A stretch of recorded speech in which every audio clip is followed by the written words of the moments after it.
Uma questão que perdura na mente de vários brasileiros é por que o Brasil tarda para se inserir na lista de países desenvolvidos. Muitos brasileiros associam a origem dos problemas do Brasil com o nosso tipo de colonização. Outros culpam a etnia do brasileiro e outros culpam seu comportamento passivo, favorável a líderes carismáticos e paternalistas. Para responder essa pergunta, temos que eliminar o raciocínio que apela por respostas sociológicas sem qualquer embasamento empírico ou científico que analisa causa e consequência. Para tal efeito, é importante traçar um paralelo com uma nação de sucesso, a que mais se assemelha à nação brasileira, para identificarmos se essas perspectivas populares têm algum fundamento. Essa nação da qual falamos é os Estados Unidos. Os Estados Unidos têm recursos naturais semelhantes ao do Brasil, têm tamanho geográfico semelhante ao do Brasil e têm população com origens e etnias similares ao do Brasil. No entanto, como veremos adiante, não foram os recursos naturais, o tamanho geográfico e a etnia das pessoas que distinguiram os Estados Unidos do Brasil ao longo do tempo. Tampouco foi o tipo de colonização que aquele país vivenciou que o distinguiu. Foram dois fatores fundamentais: a escolha de modelo de governo e a escolha de modelo econômico. No caso dos Estados Unidos, veremos que foi precisamente o que o governo norte-americano foi impedido de fazer que definiu o sucesso econômico daquele país. Vale a pena lembrar que os Estados Unidos foi criado partindo de vários estados independentes, concatenados, para formar uma união. Esse ponto é fundamental, pois os 13 Estados-membros eram soberanos e autônomos e decidiram criar um poder central para se proteger de ameaças externas. Para tal efeito, criaram uma Constituição na qual o poder central era limitado e respeitava acima de tudo os direitos do indivíduo e a autonomia dos Estados-membros. A Constituição dos Estados Unidos limitava o governo federal e não dava direitos além dos prescritos.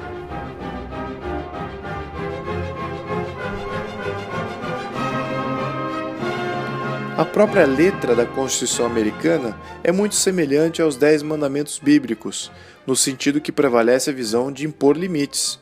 O governo não irá criar leis contra isso, o governo não irá criar leis contra aquilo, etc.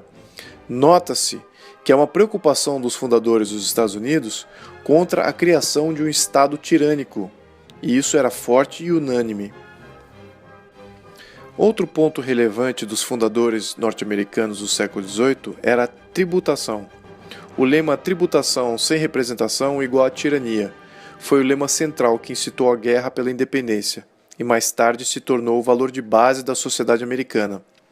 O princípio liberal era simples e tinha duas vertentes.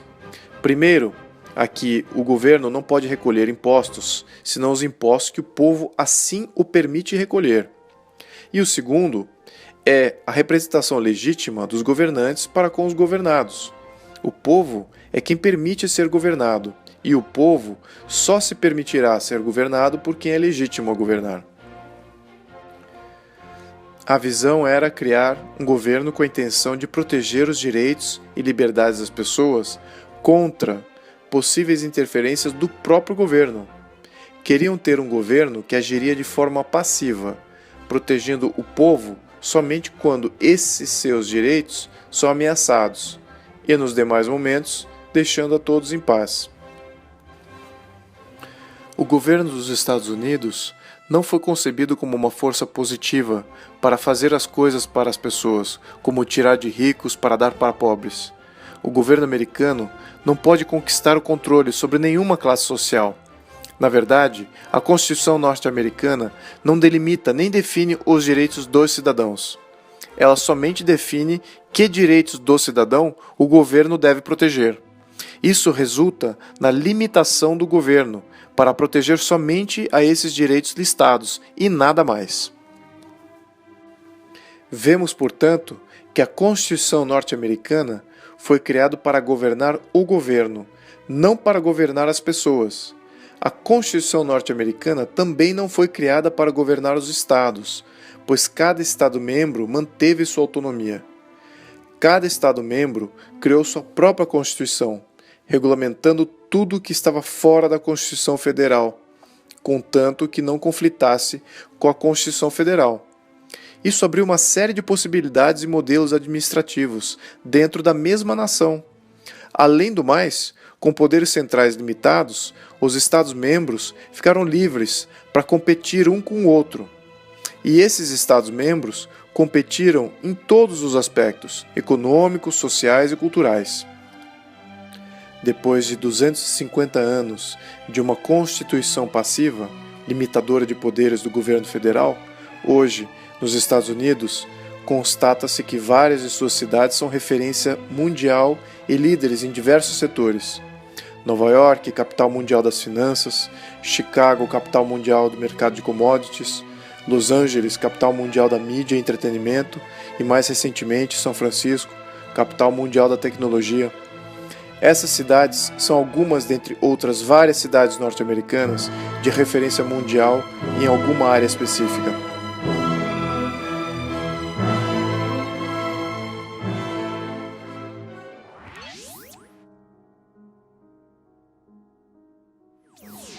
E no Brasil? O Brasil nasceu como um Estado unitário, ou seja, não haviam Estados-membros que se juntaram para formar o Brasil. A jurisdição do território brasileiro já era íntegra e indivisível, e não haviam partes autônomas. Portanto, foi uma decisão natural a opção por centralizar o poder na formação do país, no início do século XIX. Essa, de fato, foi a grande diferença formativa entre o Brasil e os Estados Unidos e afetou a primeira Constituição do país. A Constituição do Brasil, outorgada por Dom Pedro I em 1824, assim como a norte-americana, era uma Constituição voltada para proteger o direito do indivíduo acima dos poderes do Estado. Similar à Constituição norte-americana, a Constituição de 1824 do Brasil limitou o poder de Dom Pedro I, abriu para a representatividade do povo e delegou mais autoridade para os poderes legislativo e judiciário. O próprio Dom Pedro I manifestou sua vontade de criar barreiras na Constituição brasileira contra a possível instalação de uma tirania, seja ela dele próprio, das oligarquias ou mesmo uma tirania do povo. Portanto, a primeira Constituição brasileira foi uma Constituição liberal, assim como a norte-americana. Houveram vários pontos de distinção entre uma Constituição e outra, mas o ponto principal que distingue uma da outra foi a descentralização e a autonomia dos Estados-membros. A Constituição brasileira centralizava o poder na capital do Império, ao passo que a norte-americana descentralizava o poder para os Estados-membros.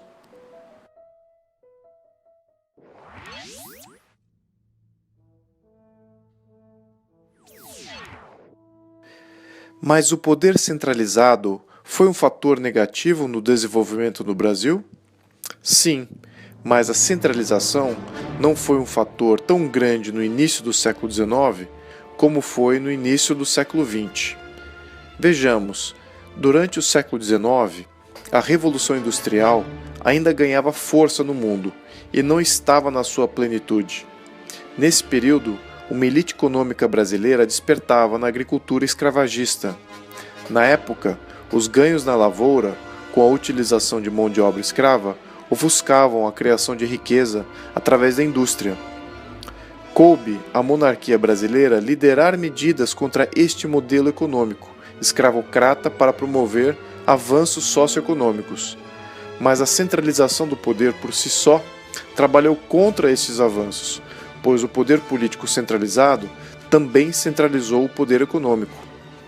O Brasil Império criou oligarquias econômicas poderosas na agricultura, e esses passaram a exigir mais poder político central.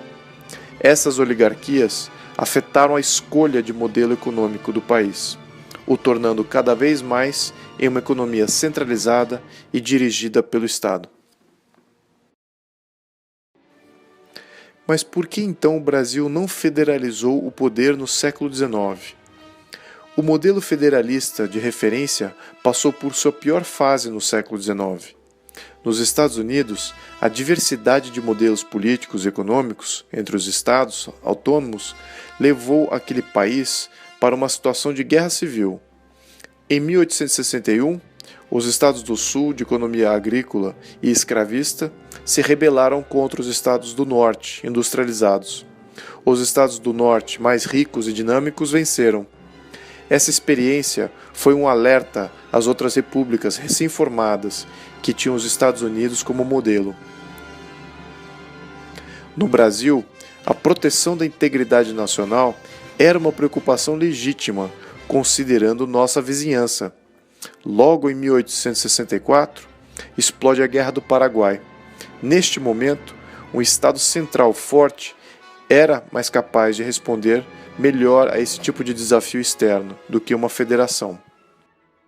Vale a pena notar, no entanto, que nos Estados Unidos, após a Guerra Civil, os Estados-membros permaneceram independentes economicamente e competiam entre si e o mundo. Essa livre competição entre os Estados fizeram com que eles encontrassem suas competências e rapidamente se reestruturassem.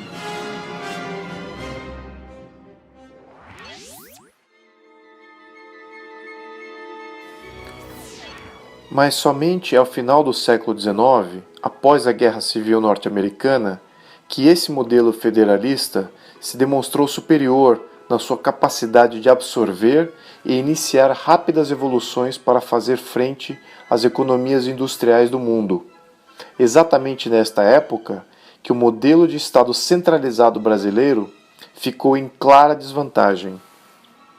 Nos Estados Unidos, a competição entre empresas e entre Estados-membros elevou o nível de excelência na indústria americana, além de ter diversificado suas iniciativas.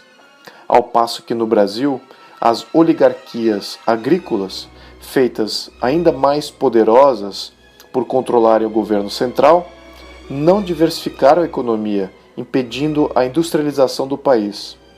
Ao final do século XIX, o balanço histórico para o Brasil mostrava uma clara necessidade de mudanças. O Brasil, apesar de ter nascido um país de política liberal e de livre comércio, assim como os Estados Unidos, chega ao final do século XIX como um país oligárquico, com uma economia controlada. No mesmo período, no balanço norte-americano, vemos que o federalismo limitou e descentralizou o poder do governo central e diversificou o poder dos oligarcas e preparou melhor o país para as evoluções do século XX. A monarquia brasileira no século XIX era sapiente desta discrepância evolutiva e tentou corrigir o rumo, acabando gradualmente com o sistema econômico da escravatura. Mas isso provocou a ira dos oligarcas, que eventualmente se rebelaram contra o Estado monárquico. Com o advento da Primeira República Brasileira, várias discussões sobre a organização do Estado se sucederam e ficou evidente que um governo descentralizado seria um sistema mais adequado para o Brasil. Com a nova Constituição de 1891, cria-se, portanto, um Estado de fato federativo, a República dos Estados Unidos do Brasil, com Estados-membros autônomos. Infelizmente, para a jovem República Brasileira, o poder e influência dos oligarcas era pleno e sofisticado. A mesma oligarquia agrícola que subverteu o Brasil Império, subverteu a intenção federalista da Primeira República, e o poder político e econômico voltou a ser concentrado mais uma vez nas mãos de poucos e retardou a inovação econômica do país por mais 4 décadas.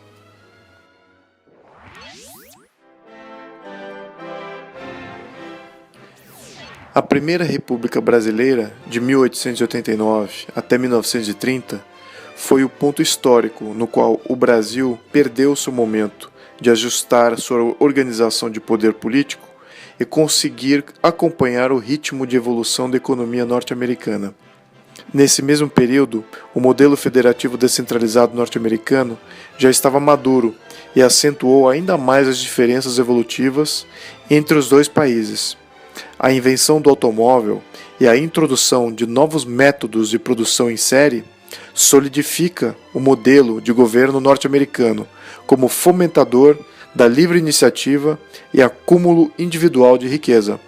Isso colocou os Estados Unidos em outro patamar evolutivo que o Brasil e o colocou em posição para enfrentar as grandes economias europeias e desafiar a liderança mundial. No mesmo período que isso ocorria nos Estados Unidos, as oligarquias no poder da República Brasileira escolhiam manter o seu modelo político centralizador e sua economia baseada na agricultura.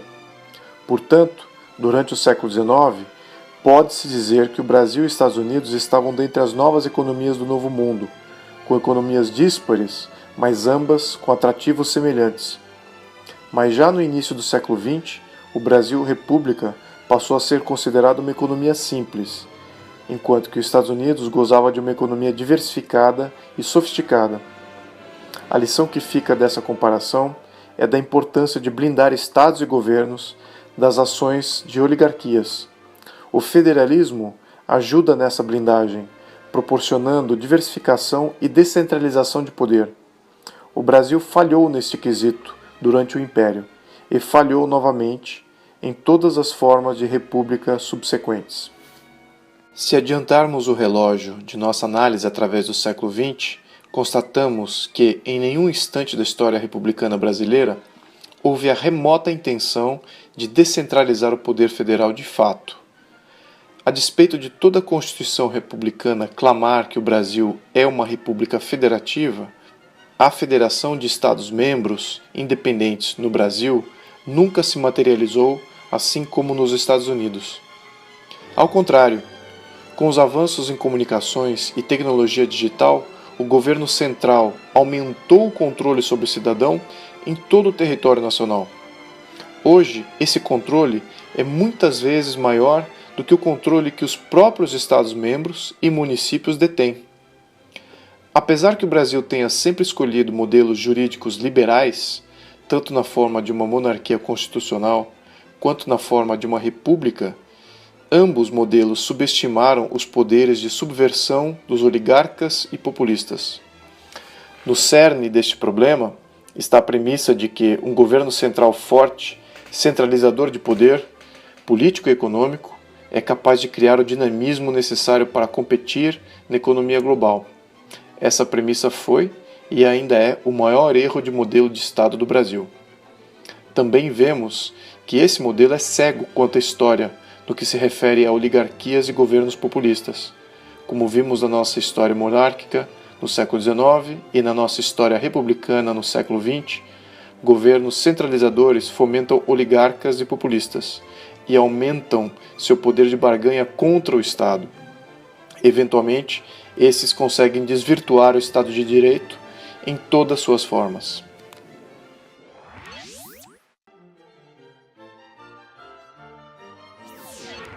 Mas o sistema de governo central, por si só, não é capaz de explicar a pergunta do porquê o Brasil ainda não é uma potência de primeiro mundo.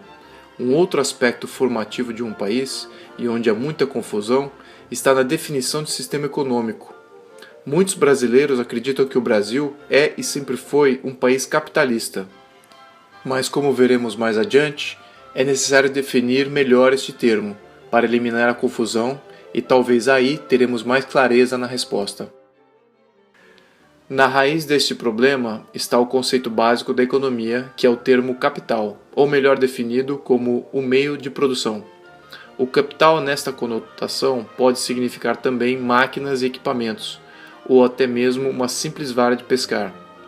Nos falidos países comunistas, a definição de capital estendia-se e até as pessoas eram consideradas um meio de produção. Portanto, por simples extrapolação deste termo universal, todos os países são capitalistas. Então, qual a diferença entre o sistema comunista e o sistema capitalista, como entendemos hoje? A diferença está na propriedade do capital. O sistema comunista pressupõe controle total dos meios de produção e monopólio de governo em todas as áreas da economia, ao passo que o sistema capitalista pressupõe capital privado individual e em competição via mercados livres de governo. As variações que existem entre essas duas formas de sistema é onde há confusões. Antes de irmos adiante, vamos definir também livre mercado, ou mercado livre.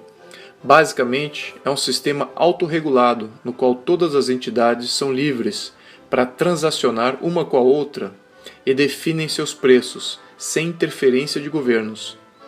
Mas quando há coerção pela força, perda excessiva ou dano físico, o governo intervém para proteger direitos dos agentes envolvidos no livre mercado.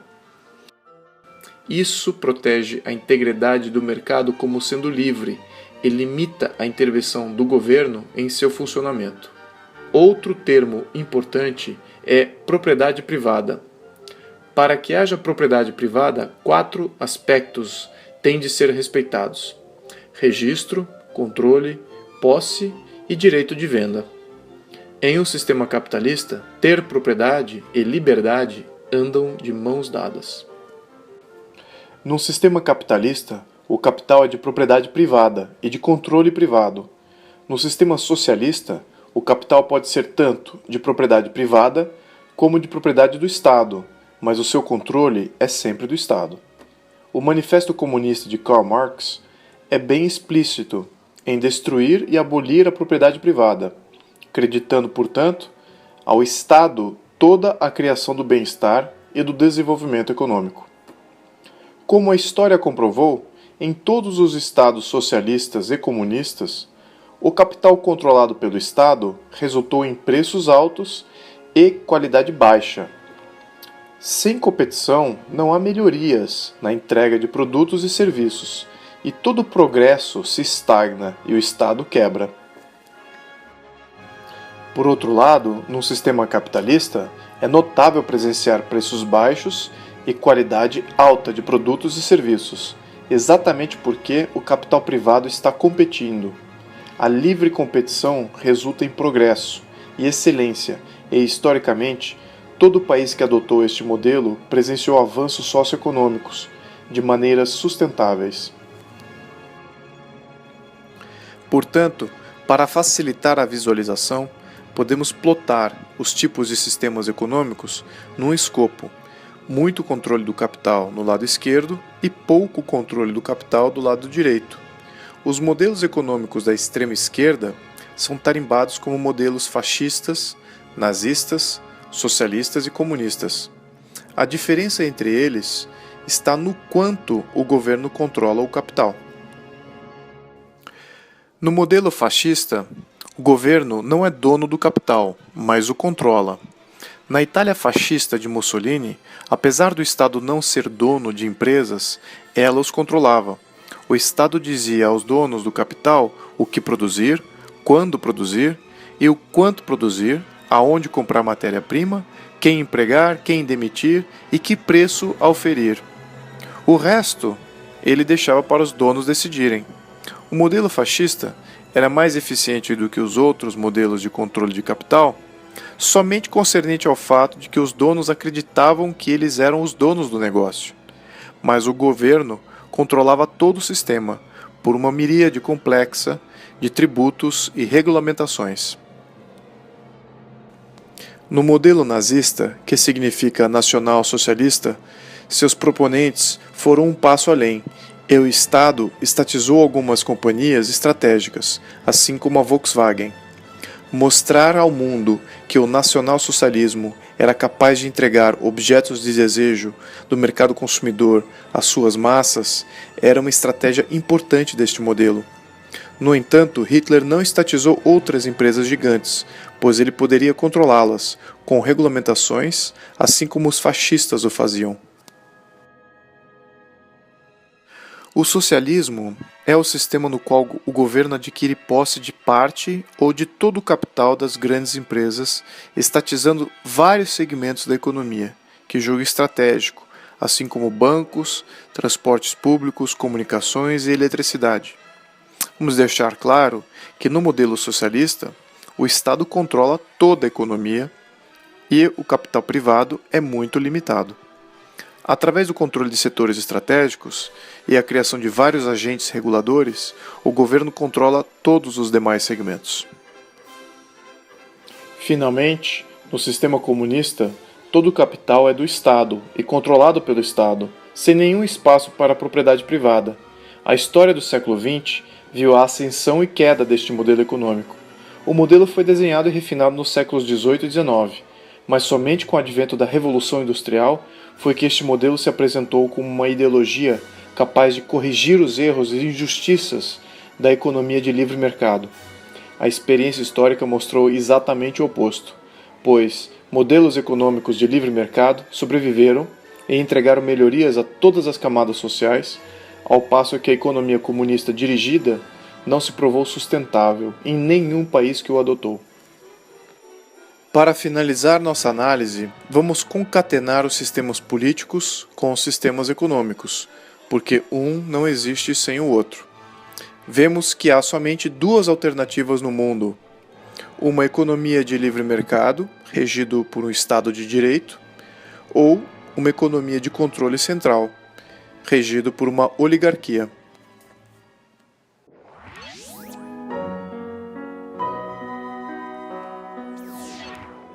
Qual o modelo econômico que melhor caracteriza o modelo brasileiro? Bem, durante os últimos 120 anos de República, constatamos alguns pontos centrais. No quesito estrutura de Estado, vemos uma forte concentração de poder jurídico e fiscal na esfera federal. Portanto, o Brasil se caracteriza como poder centralizado. Também podemos observar que nunca houve um governo republicano na história republicana do Brasil. Constatamos que o Brasil, desde a Primeira República, tem sido governado alternadamente por governos destruidores das instituições republicanas, sucessivos governos de oligarcas e de governos populistas, além de duas ditaduras militares. Também vemos que o Estado brasileiro tem monopólios estatais, que controlam setores estratégicos da economia, além de deterem a posse do subsolo. Através de bancos estatais, como o BNDES, o governo detém participação em várias empresas do setor privado, exercendo o chamado controle negativo. Finalmente, notamos também que, através de tributação e regulamentação, há várias limitações e controle do capital privado. Portanto, considerando todas essas atribuições, o Brasil se enquadra perfeitamente em uma definição de economia socialista. Ao observarmos os demais países do mundo, e os países desenvolvidos em específico, vemos que há uma variedade de virtudes que os qualifica como país desenvolvido: alto índice de desenvolvimento humano, eleições livres e frequentes, classe média majoritária, Estado de direito, poucas restrições à propriedade privada, sistema financeiro independente e com moeda estável. Países como Inglaterra, França, Alemanha, Suíça, Dinamarca, Noruega, Suécia, Japão, Itália, Estados Unidos, Austrália, Espanha e Canadá são exemplos de países considerados desenvolvidos. Interessante notar que são países constituídos como monarquias constitucionalistas ou república. Interessante também notar que alguns destes já adotaram diversos modelos econômicos e políticos ao longo de sua história. No entanto, o fator determinante de seu sucesso nas últimas 3 décadas é uniforme. Todos têm governo de poderes limitados, têm estrutura de Estado descentralizada e operam com o modelo econômico capitalista de livre mercado. Portanto, fica evidente que o Brasil é um país com governo centralizado e de economia controlada, característico de países socialistas. O fato é que no Brasil nunca houve poder federal, limitado e descentralizado de fato, e nunca houve uma economia capitalista de livre mercado, pois um não existe sem o outro. Isso, mais do que qualquer outra explicação sociológica, explica a nossa questão inicial do porquê o Brasil não é considerado um país desenvolvido. É possível mudar de rumo? Sim, várias nações avançadas já o fizeram. Adotar um modelo com Estado de Direito descentralizado, com um sistema econômico capitalista, é o caminho, mas não é a novidade para os brasileiros. Para fazer este modelo eficaz para os brasileiros, será necessário criar restrições estruturais contra possíveis governos oligarcas e populistas. Com isso, nosso primeiro passo para a inclusão do Brasil na categoria de país desenvolvido terá sido feita.